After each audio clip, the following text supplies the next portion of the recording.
Your position seems to go further than Chief Justice Rehnquist's position in Bush v. Gore, where he seemed to acknowledge that state courts would have a role interpreting state law, and that federal court review of that should be, in his words, deferential, and simply should be a check to make sure that the state court had not significantly departed from state law, and he drew on a body of precedent that has existed previously. And so I think the other side and the Solicitor General say that stands for a general principle, which they're okay with, that there can be some federal court review of state court review of state law, deferential, so long as there's no significant departure. That's a general principle. Why is that?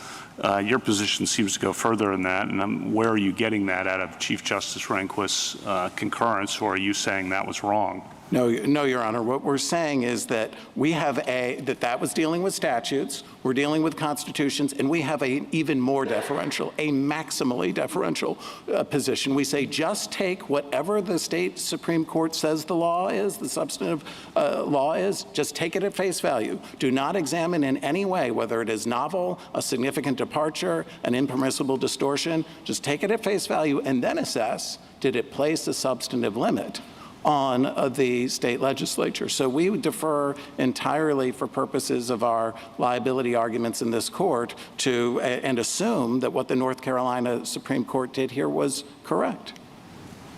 And what do you think is the best case supporting this substance procedure distinction? I would say Palm Beach County. I think the Florida Supreme Court. Palm Beach County, I thought, was simply saying that there is a federal issue here, and we're going to remand to the Florida Supreme Court so that it can assess how to interpret its state law in light of the fact that there is a federal issue. I didn't, correct me if I'm wrong, or tell me what your position is, but I didn't see it doing a whole lot more than that. It was a 9-0 opinion, I think, just recognizing there's a federal issue. Well, the court cited to and quoted from McPherson versus Blacker for the proposition that there could not be any limit on the power of the state legislature. Then it vacated the opinion of the Florida Supreme Court, and it sent it back on remand for the Florida Supreme Court to assess and to clarify whether it was in fact using the state constitution to operate as a substantive limit.